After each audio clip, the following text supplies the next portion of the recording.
This is Carolina Ghost Towns, a podcast about the vanished towns and lost communities in South Carolina, North Carolina, and maybe a few other places. I'm your host, Tom Taylor.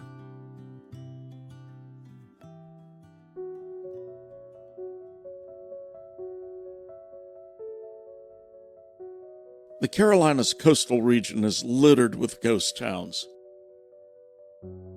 This makes sense. There were failed colonies, proposed towns that never made it, and towns that declined as the population moved inland. I've already covered several of these towns in previous episodes: Willtown Bluff, Willtown Black Mingo, and Colonial Dorchester, to name a few. Today, we visit another coastal ghost town, the town of Childsbury on the Cooper River near Charleston. This was one of the oldest planned towns in South Carolina and has one of the oldest extant buildings in the state. It's also home to two frightening legends.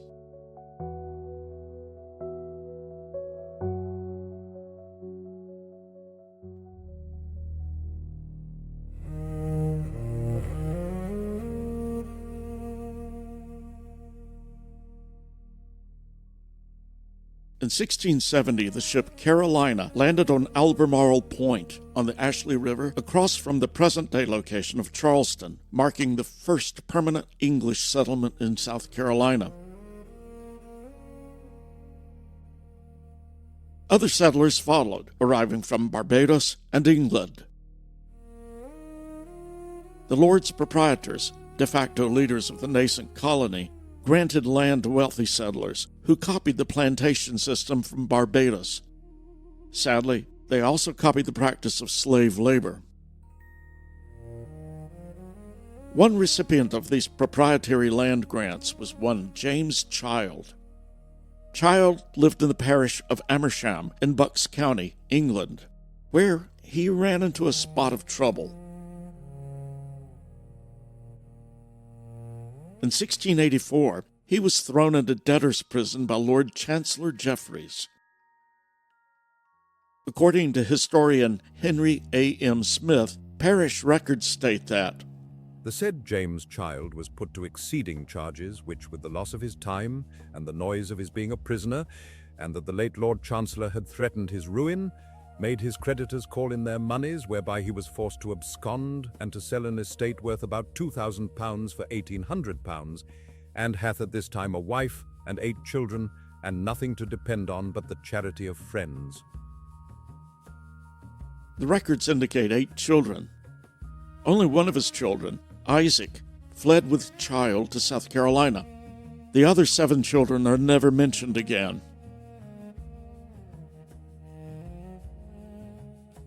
Despite his troubles back home, on January 14th, 1698, a tract of 1,200 acres was granted to Child on the banks of the Cooper River, north of Charleston. Over the years, he added another 1,500 acres through 4 additional land grants from the proprietors. Child's land grants were located on the western arm of the Cooper River on a bluff above the river known as Strawberry Bluff. An act of the Assembly on February 12, 1705, granted a charter to James Child for operation of a ferry across the Cooper River, to be known as Strawberry Ferry. It didn't take long for James Child to capitalize on his land grants and the new ferry. In 1707, he laid out a town and began selling plots. He named the town after himself, Childsbury.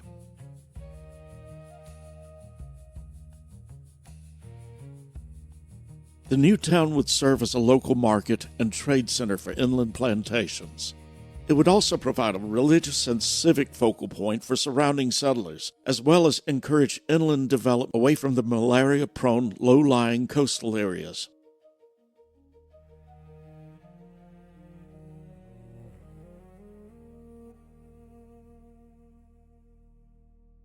The Church Act of 1706 established parishes as both religious and judicial centers in South Carolina under the auspices of the Church of England. Childsbury was part of St. John's Parish, and Child made provisions for a church in his new town. He also set aside land for a school and for other commerce.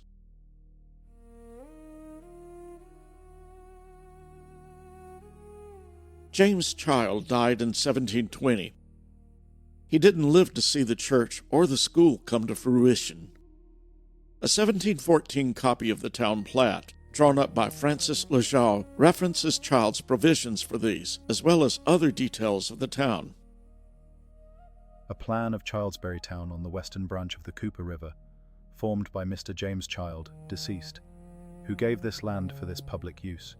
600 acres of land to the inhabitants of the town for the commoning of 2 cows to a lot and no more, 1 plot of ground to build a church on and for the churchyard, 5 acres to build a college on, a piece of land for the market in the middle of the town, 1 acre to erect a fort on, 1 lot for the building of a Latin school, and also £100 towards the building, and £500 interest of which for the salary of a master.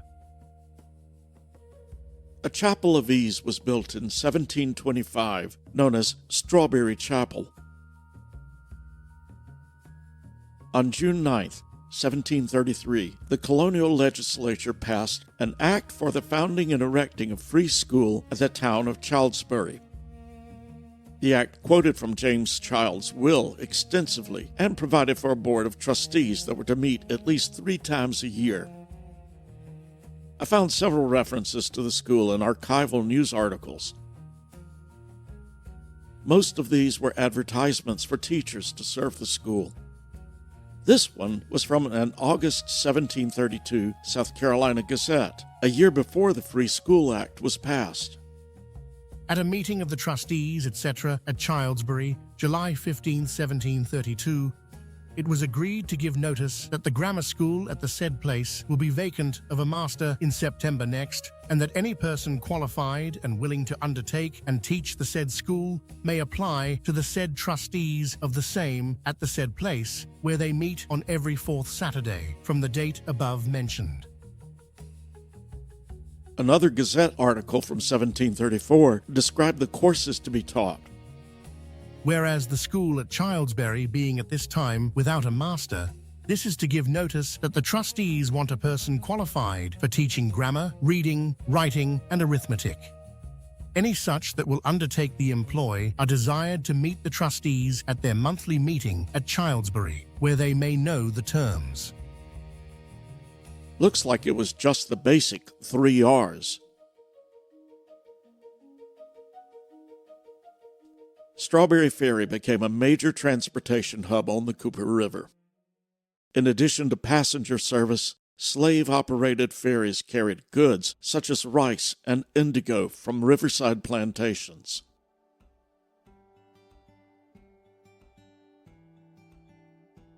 In 1748, the ferry cost 2 pence for cattle, 3 pence per passenger and 1 horse, and 1 shilling per chaise or wagon. This spot on the Cooper River was also an excellent deep river port, and there are records of larger ships delivering goods. For a while in the 1700s, commerce blossomed around the ferry. There were stores, taverns, inns, and a racetrack in Childsbury. I found several articles in early Charleston newspapers advertising goods, property, and services. To be sold at public venue on Wednesday the 21st of May next at Mrs. June's at Strawberry Ferry, 2 town lots in Strawberry Town containing an acre of land with a large 2-story house in good repair, kitchen, stables, etc., joining the race ground and suitable for a store or tavern, and is rented at present at £100 per annum. Any person inclinable to purchase before the day of sale may apply to John Troop. To be let at Childsbury, a blacksmith shop having 2 brick forges and conveniences for a family and a very proper place for that trade. Inquire further of Francis Lejeune, living near the said place.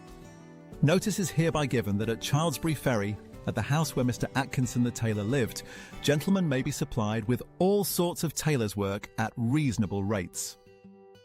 On Tuesday the 21st of April, if a fair day, if not the next fair day after, will be sold at his house near Strawberry Ferry at public vendue for ready money, a neat English riding chair, 1 chair horse, 2 excellent cows, all his household furniture, a quantity of excellent china, books, and other useful articles, by Robert Graham. We'll get back to that fair day comment in a moment. According to a 1996 archaeological survey by William Barr, quote, Childsbury Town also provided a number of services for local residents along the Cooper River. A saw pit or saw house is suggested to have been in operation at Childsbury Town in the early 1700s. Prior to 1750, the town was occupied at various times by 3 carpenters, 2 tailors, 2 butchers, a tanner, and a shoemaker. A tanning house is known to have been located in Childsbury Town during the 1720s. The town had the services of a doctor, and during the 1740s even had an attorney at law living in the neighborhood. Close quote. Sadly, the town was also involved in slave trade. There were advertisements seeking runaway slaves and advertising the skill sets of various slaves up for auction. To be sold by public vendue at the house of Mr. Child at Strawberry Ferry on the 5th of October next morning, a choice parcel of young slaves, most of them born in this province, credit for 12 months, provided undeniable securities given.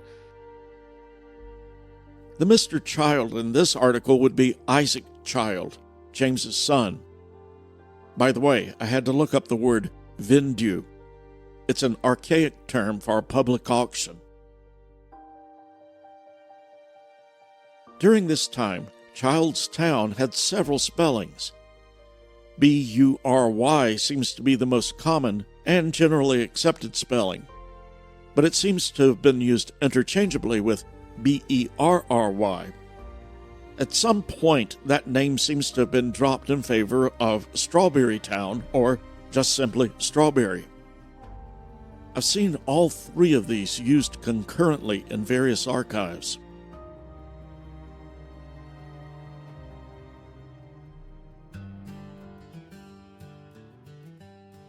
One important part of life in these coastal colonial towns was the regular fair days.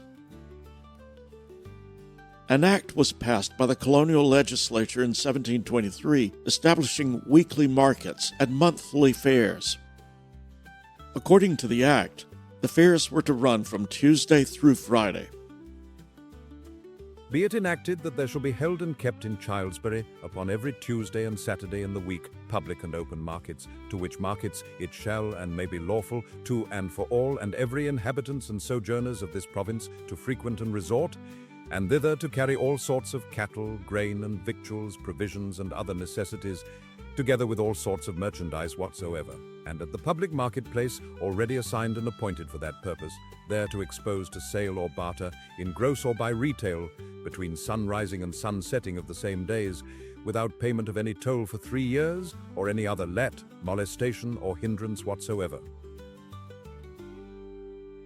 A retrospective in an 1855 edition of the Charleston Daily Courier says, quote, within the 2 years, 1732 through 1733, fairs were regularly established at Ashley Ferry, Dorchester, and Childsbury, and these occasions during their prevalence were favorite resorts for traders and dealers of all classes in business proper, as well as amusements.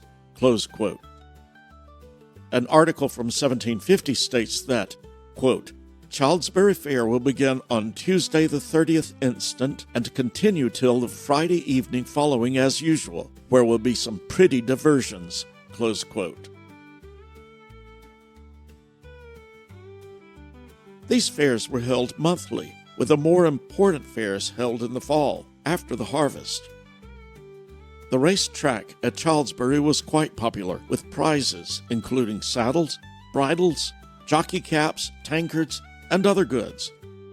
Advertisements for vendors who would be selling at these fairs appeared in the Charleston newspapers.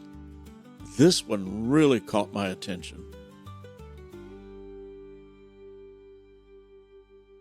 Notice is hereby given that the following fairs are kept as usual at Ashley Ferry the last Tuesday of this instant, being the 28th, at Dorchester the first Tuesday in October, and at Childsbury Ferry the last Tuesday in October. The same person that will attend the fairs can supply any gentleman with fine grey or grizzle perukes at reasonable rates, having lately supplied himself with a fine parcel of English hares. George Hitchcock, peruke maker, living in Elliott Street, opposite Captain Simmons. A peruke is another name for a powdered wig. I had to look it up.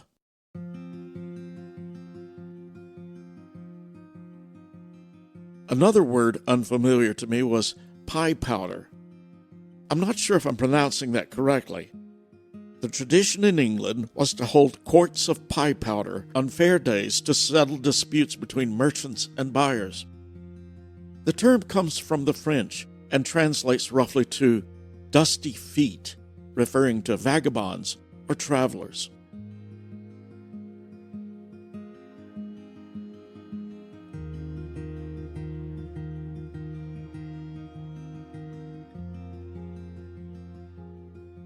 In our day, we're used to seeing urban sprawl with housing developments eating up former farmlands.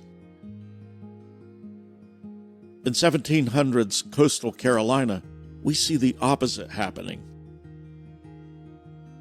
Plantations grew larger and larger, subsuming small towns. William Barr's 1996 archaeology report states that there was, quote, a reduction in the reliance of colonial settlements on core centers for their survival, close quote. In the mid-1700s, prices for rice started to decline. As a cost-saving measure, wealthy plantation owners began to rely less on the services provided by the village, with the aim to become more self-sufficient. That meant that towns like Childsbury started to decline.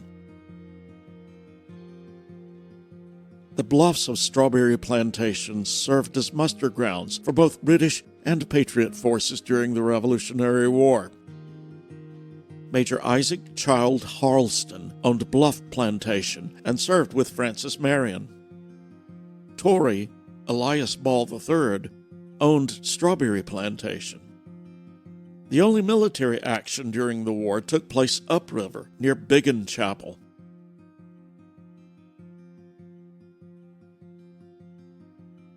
Soon, nothing was left of the town but Strawberry Chapel and Strawberry Ferry.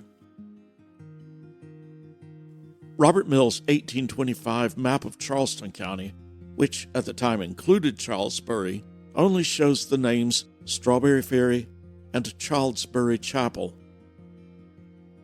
There is no indication of the town. Even with the town gone, the ferry thrived. It was active for the astounding period of 225 years. The ferry finally ceased operation in 1930 when the Atlantic Coast Railway built a bridge just north of the ferry landing. The new railroad cut off access to the road to the ferry on the west side of the river.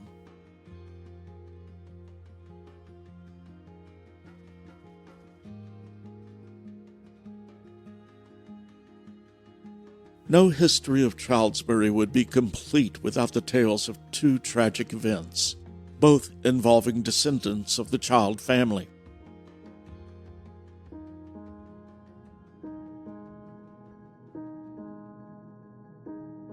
First up is the sad tale of Catherine Chicken. George Chicken married Lydia Child, the daughter of Isaac Child, in 1742. George's name pops up in the previous episode about Fort Madison in the upper part of South Carolina, where, as a colonel, he served as a mediator between the British, Cherokee, and Creeks. After his death, his 7-year-old daughter, Catherine, was attending the local school. Young Catherine wandered away from the local school invoking the wrath of the schoolmaster, a Monsieur Dutarc. As punishment, Dutarc tied Catherine to a headstone in the cemetery, forcing her to stay there throughout the night. The following is from a blog post by Michael Maynor and describes what happened next when Catherine was rescued by a slave named Money. Quote, Money had a habit of sneaking off and wandering at night.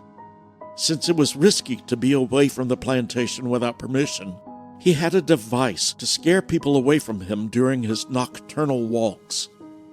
He would take a gourd, carve it with 2 eyes, a nose, and a mouth, and place a candle inside. While traveling, if he heard someone approaching, he would light the candle, creating an eerie sight that caused anyone he met to run away from him in terror.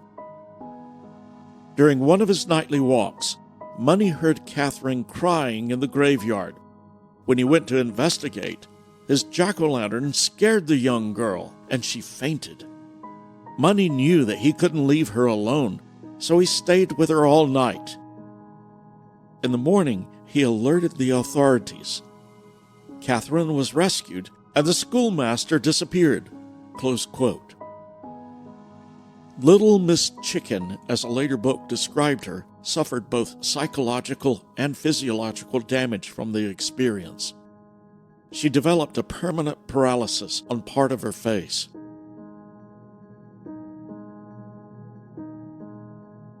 Despite the early trauma, Catherine Chicken lived to the age of 80. She is buried at Pumpkin Chapel, but her spirit is said to return to Strawberry Chapel and roam through the cemetery.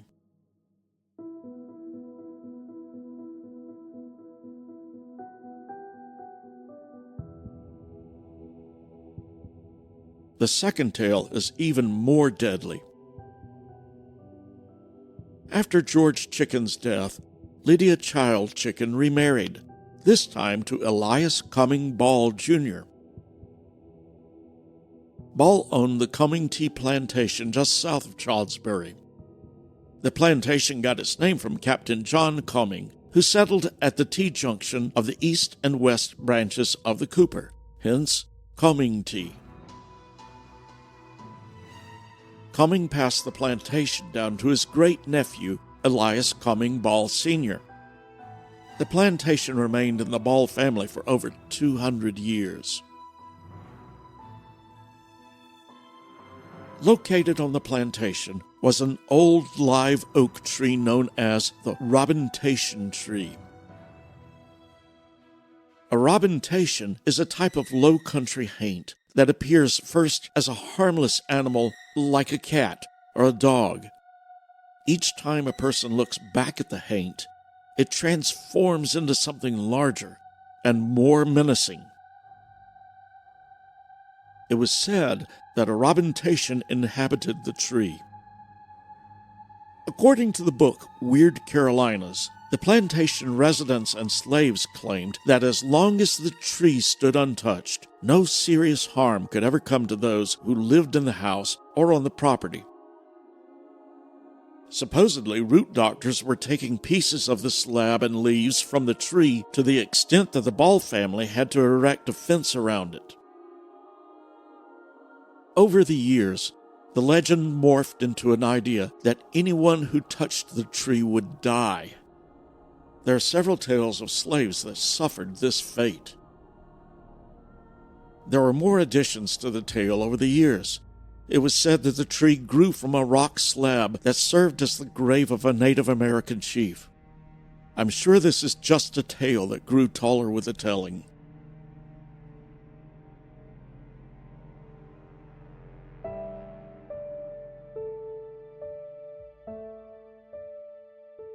The remaining remnants of Childsbury are Strawberry Chapel and the remains of Strawberry Ferry. The chapel is one of the oldest buildings in South Carolina. It's on private property, and because of vandalism, it's under constant camera surveillance. The chapel holds services several times during the year, and the property is open to visitors during that time. There is a fishing dock on the Cooper River close to the location of the old ferry. The remains of the ferry landing are just upstream from this location. The Cooper River Underwater Heritage Trail leads divers to wrecks along the river, many of which are near the Strawberry Ferry and Childsbury location. As for the school, the taverns, and the racetrack, they are all gone. Archaeology has revealed the location of some of the streets and artifacts from the town, but much is still unknown about the actual layout. Comingty Plantation is now part of the Bonneau Ferry Wildlife Management Area. The ruins of the plantation house, built in 1738, are still on the property. The ruins of Stokes Rice Mill still loom over the river near the plantation house. I visited this site several times, sadly never when the chapel was open, and I'm still hoping to do that sometime. I have visited and explored the ruins of Comingty Plantation just south of the chapel. Some friends and I even searched for the robintation tree. Despite the danger, we all touched the tree that we thought was the right one. We're still here, so I guess we didn't find the correct tree. That's it for this episode of Carolina Ghost Towns. There are tons of resources for this episode. I'll put as many of them as I can into the show notes. Next episode, I'm going to do something a little different. I'm going to take a deep dive into how I go about finding ghost towns and some of my methods of research. Until then, thanks for listening, and be sure to do all those things podcasters love. Recommend us, comment, and give us a good rating.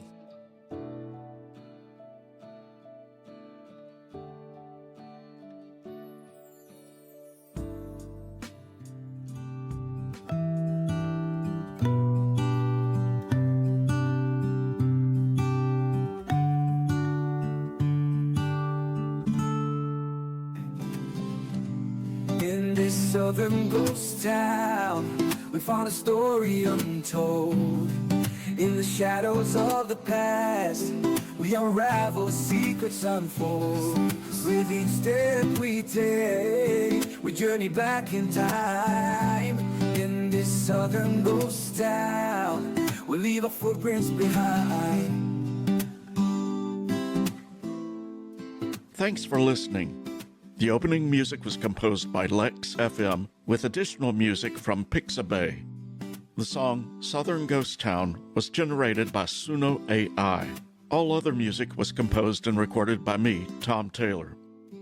Carolina Ghost Towns is a part of the Random Connections empire. It's pretty much a one-man show, so I wear all the hats, including producer, writer, researcher, sound engineer, publicist, and bartender. If you like the show, please subscribe on your favorite pod venue and be sure to give us feedback. If you have questions, comments, or ideas for the show, you can reach me at carolinaghosttownspod@gmail.com. For more information and show notes, visit randomconnections.com. Thank you. In this southern ghost town, we found a story untold. In the shadows of the past, we unravel, secrets unfold. With each step we take, we journey back in time. In this southern ghost town, we leave our footprints behind.